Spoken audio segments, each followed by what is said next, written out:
Did you know that during the last years of Queen Victoria's life, the person closest to her heart wasn't a prince, wasn't a minister, wasn't even from her royal family? It was a young Indian servant. And she herself once wrote, "I am the Queen of England, the Empress of India, and he is my friend." Welcome to Archive Facts. This is the story of a queen and a servant. A relationship so scandalous the royal family tried to erase it from history. They even burned all their letters. But who was he? Not a noble, not a general's son. He came from a jail in Agra, and somehow ended up at the very heart of the British Empire.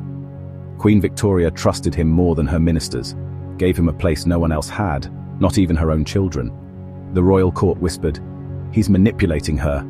Maybe there's more between them than friendship." So who was this man? Why did Queen Victoria spend so much time with him? And why was the royal family so desperate to hide their bond? Let's rewind. One was an experienced servant. The other, just 24 years old, a clerk at an Agra jail, was Abdul Karim. From the very beginning, the Queen was fascinated by him.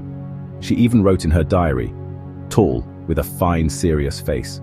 Imagine, the Queen of England writing about an Indian servant in her personal diary.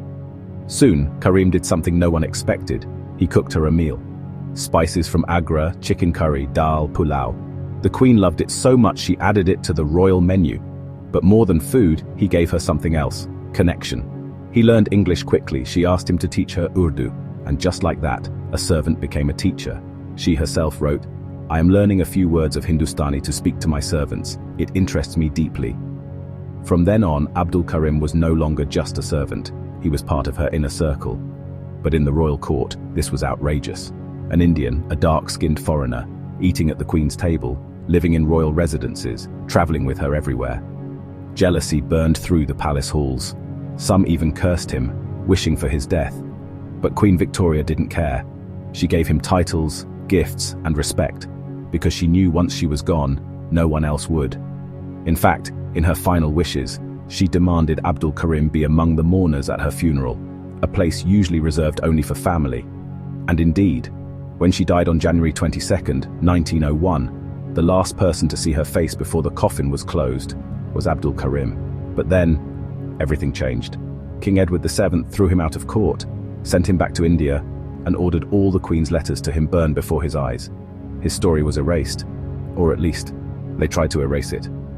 Abdul Karim died in 1909, forgotten. But a century later, his diary was discovered by his family. Journalist Shrabani Basu researched his life, wrote a book, and later, it became a movie. Ironically, the very story the royals tried to bury was uncovered for the entire world. As the Buddha once said, 3 things cannot long be hidden: the sun, the moon, and the truth. And Abdul Karim's story proves that, even in the heart of empires, behind crowns and power, people remain just people. Thank you for watching the video. Like, share, and subscribe Archive Facts. And she herself once wrote, "I am the Queen of England, the Empress of India, and he is my friend." Journalist Shrabani Basu researched his life, wrote a book, and later, it became a movie. Ironically, the very story the royals tried to bury was uncovered for the entire world.